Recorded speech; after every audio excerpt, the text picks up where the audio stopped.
I would not be good. I'd get fired as a mucker. Terrible as a mucker. He sucked at the muck. We're having way too much fun here. Hey there, fellow adventurers, and welcome back to Ticket Before You Kick It, where we explore the hidden gems and must-see spots that definitely deserve a place on your bucket list. I'm Alexandra, your trusty travel companion, and today we're gonna be mining for gold, figuratively and maybe literally, as we dig into the rich history of the Molly Kathleen Mine in Cripple Creek, Colorado. I am here today, again, with my mother, who travels full-time with me, and we just go on these crazy adventures and report back to you to see if you want to also add them to your bucket list. So let's talk about what is Molly Kathleen Mine, because again, I have never heard of anybody who's done this other than my aunt about 20 years ago. So this is definitely more of a hidden gem, not super touristy. This is the only vertical gold mine shaft in all of America. And the Molly Kathleen Mine takes you down into the Rocky Mountains and basically just feels like you are transported back in time. Yeah, it's 1,000 feet into the earth. You go 1,000 Who does that? feet. That is actually 1,000 feet is the length of about the Eiffel Tower and a skyscraper. Oh, go figure. So that is how far you are actually going into this mine, and it is exactly what it sounds like. It is a tour of what the mine used to be like. It is documented by the National Geographical Survey as a gold production mine, and let's just go into some history of it, because there's obviously so much history in this bucket list activity.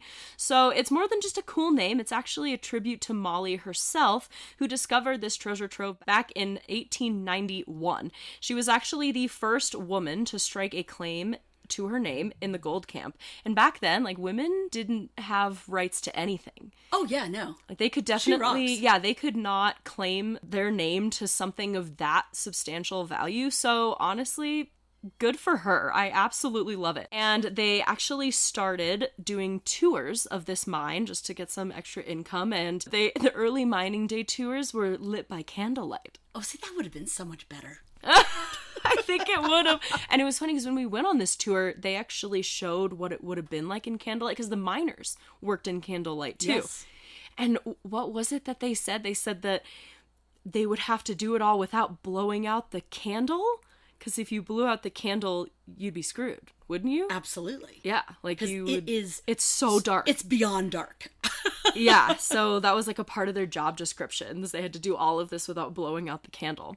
Anyway, so the mining actually continued until 1961, and then they started just doing tours, and they started revamping everything. They started adding lights. No more candlelight tours, you know. This just makes this mine a truly unique experience, not just because of its vertical descent, but it's just so much history, and walking through it, you literally feel like you're stepping back in time, right? Oh, absolutely. I mean, starting with the elevator, which is just this small wooden box that holds maybe 6 people, and it is exactly like what you would take down into a mine. Yeah. And you can just see the different levels past you as you go down, down, down, down, down. It was so funny. That's actually why we chose it, is because it says descend 1,000 feet into the ground. That's really the only reason we wanted to do it. And because us as we're like, a mining tour, like, is it going to be touristy? Is it going to be lame? Is it going to be, super family friendly? Like, I want something that educates me and gets my heart pumping. And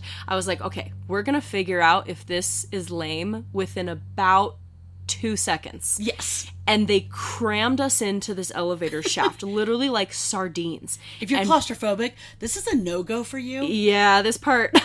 And they literally raised us about 10 feet, 8 feet off the ground and lowered us down. And I was like, nope, this is cool. Yeah, I was surprised at how little I knew about gold mining, because this isn't a nugget mine, it's a vein. It just fascinates me that you didn't just go in there and see gold. Oh my gosh, there's gold on the ceiling. So that's what you see in the movies. Yes, it was this dark vein that just looks like dirt, but when you heat it up, mix it with chemicals, something, I can't remember what it is, but actually then the gold it's iron comes pyrite. It's like fool's gold is one of the things that you can mix it with. So they found a lot of iron pyrite. It adhered to the actual gold, and then they would do all these chemical processes and be left with the gold. But I'm really surprised, because I think the founder of gold in Cripple Creek discovered it, and he couldn't get anybody to believe him. Yeah, he was like, years. Well, I wouldn't believe him Because I was really excited because it advertises it and it says you get to see a vein of gold in the earth. And I was like, how cool. I want to see a vein of gold. Of solid gold. And then we looked at it and I was like, I would pass that on a hike. Absolutely. And not know. And I mean, it literally just looked like a deep purple stripe. Yeah, and everyone thought he was crazy. So kudos to you for figuring that out. So it took us through every step of how to mine gold. Yeah. Complete with how they placed the dynamites and how they drilled the holes and how they had to be drilled in a specific way to not kill everybody down there and to maximize the effect of trying to find the next gold vein. And when they turned on these machines, they were so loud. They were so loud. And it was kind of cool because it was like they took you in chronological order.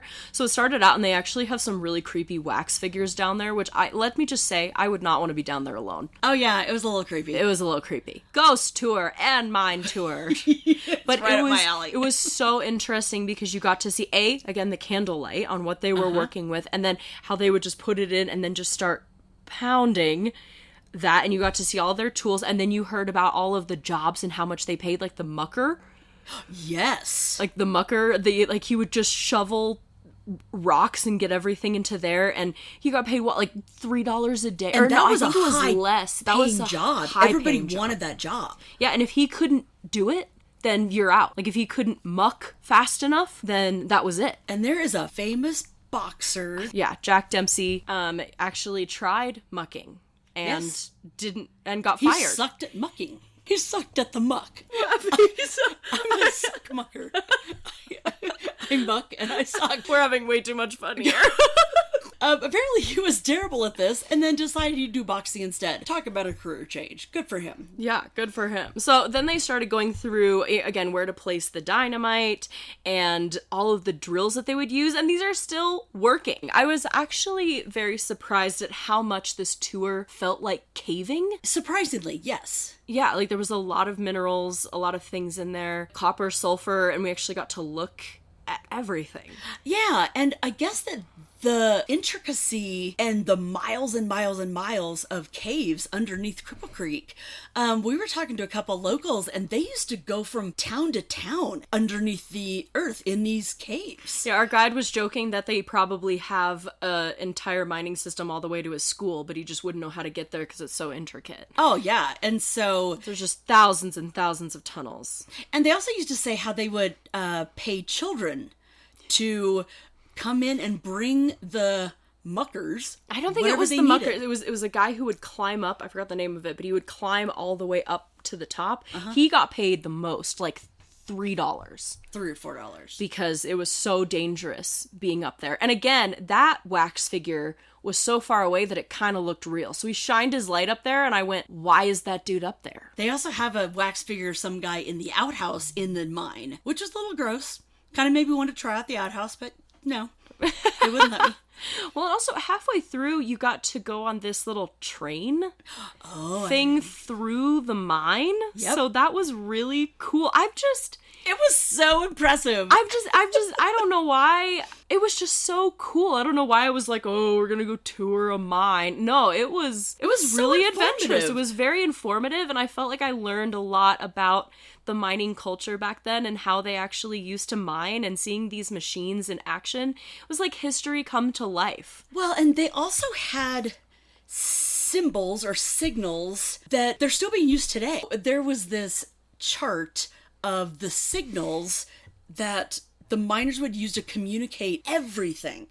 And it became so popular that I think it's still used all over the world. Yeah, because it was something like they would have so many incidents. And if you think about how big these mining things are, and they're blowing things up, they're carting gear, there are so many unknown dangers in these mines that they just had accidents all the time. And you can totally see why they would. So they came up with this system, and it's kind of like Morse code. It's a Morse code for miners. Yeah, so where they'd have this little bell at the top of the shaft, and they'd be like, this is not accurate, but they'd be like, okay, 2 bells, stop, 3 bells means golden shaft with man. Or, so they would say who was coming up, or slow or fast because it's just gold. So 3 bells and then, like, it was really cool. And again, we got to see that in action too. And that's a practice that their accidents basically reduced to 0 at that point. And then they just started using it internationally because it was such a good system and nobody died from miscommunication anymore. Wouldn't you just love to be that guy that invented it?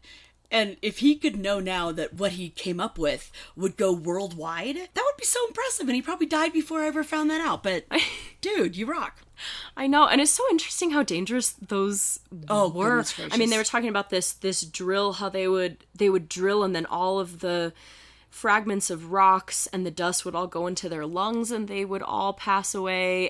But then they started making technological advancements to help this. And see, it's very interesting to see the evolution and safety evolution of a gold mine. So really, really interesting. And also in this tour, you get to take a little piece of gold. Yeah. With you. It was really cool. There was this little section that it was kind of like a museum, but it kind of felt like you were in a cave, so it was a little interesting. You gotta have the gift shop at the end of it. Oh yeah. You have to have the gift shop at the end of the tour. Except this one, it's actually included in your ticket price. You get to take. So if you do have families, I would definitely recommend this for more adventurous families. I think it might scare like young children, maybe, unless it was pretty loud. Unless they're super into mining, like they're like, but it's only because it's loud. Yeah, it's loud, and the beginning is a little claustrophobic, a little bit. But yeah, I thought it was absolutely amazing.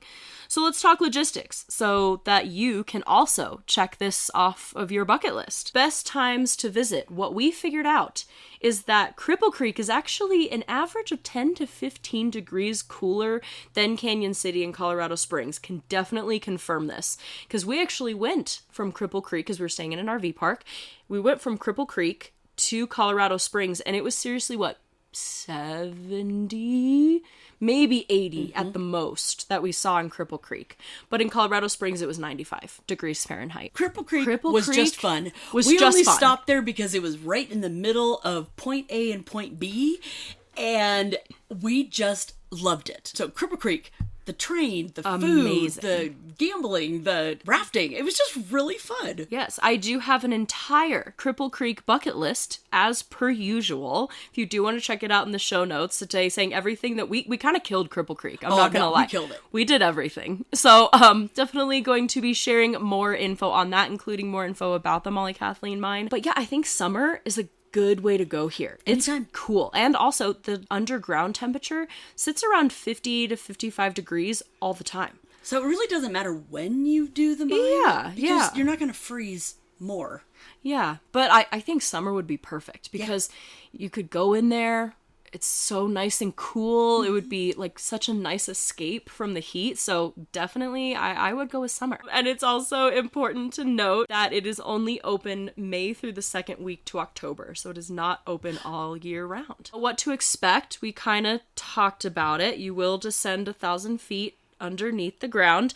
And yeah, it's deeper than your average skyscraper and the Eiffel Tower. So I would definitely wear sturdy shoes.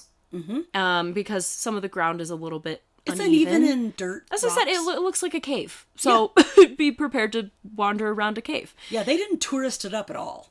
No. It's very authentic. It is very authentic, which is why I liked it. Yeah, me too. Yeah. And then also just because it is 50 to 55 degrees, bring a jacket. I was fine. Loved it. I was just wandering around in a t-shirt and I thought it was great. What about the descent? Let's talk about it. It is slightly claustrophobic. You are packed in there pretty tightly. This is true. You got to really love your neighbor, your elevator partner. Yep. The tour itself isn't claustrophobic. Even though you're in a cave, it's not like you're spelunking. I think if you had extreme claustrophobia, I probably wouldn't do it. No, gosh. If you had any kind of claustrophobia, don't do it. Yeah, but I think generally, you would be just fine. I mean, there were children on our tour. Yeah, so. And it was well lit, and all the ceilings are normal height. And actually, I did find out that the reason why they're not spelunking down there is because they had to get all the equipment in and out through there. So that's why the passages are so large. So there you go. The elevator does take about 2 minutes. or the shaft, is it even called an elevator? The mine shaft? It takes about 2 minutes, and it's about 500 feet per second, which is about 5 miles an hour, which sounds quick, but did you know that the modern elevators actually go around 23 miles an hour? Really? However, you don't feel like you're going 23 miles an hour in an elevator, but that felt fast to me. Interesting. Did it feel fast to you? Yeah. I think the only elevator that I think seems fast is the one at Universal Studios, the Twilight Terror. Okay, but that's meant to be fast. The Tower of Terror? Yeah. The Twilight Zone ride? Yeah.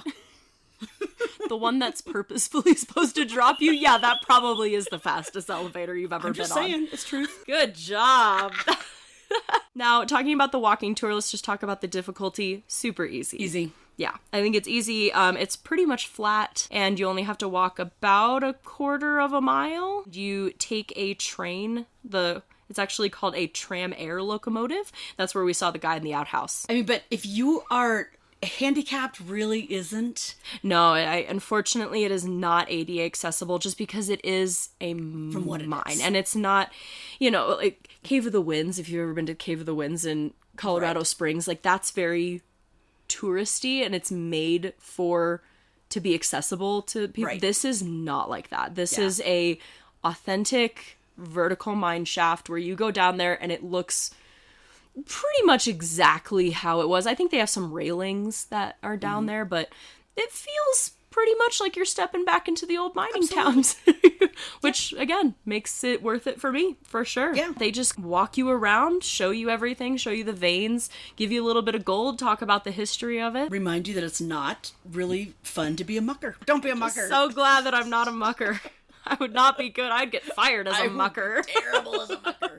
Yeah, I just think mining in general plays a huge part in Colorado's mining history. Especially in Cripple Creek. And my goodness. This entire town is just filled with... this entire town feels like you're stepping back in time. So I would 100% recommend this to history buffs, people who just love learning about things, families who enjoy maybe some history with a little bit of an adventurous spark. Yeah, I absolutely love it. Just the mine attracts tourists from all over and it just preserves history and I love that. If you are there, definitely go into Cripple Creek. Check out that bucket list. The whole thing just feels like... It was charming. Just charming.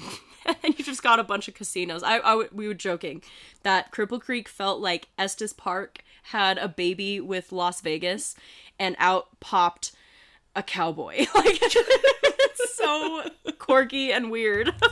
Well, adventurers, it's time to wrap up our little gold mining expedition.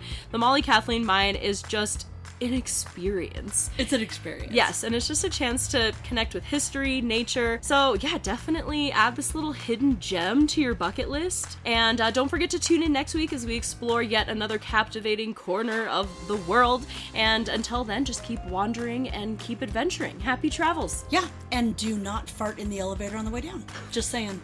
Thank you guys. See you next time.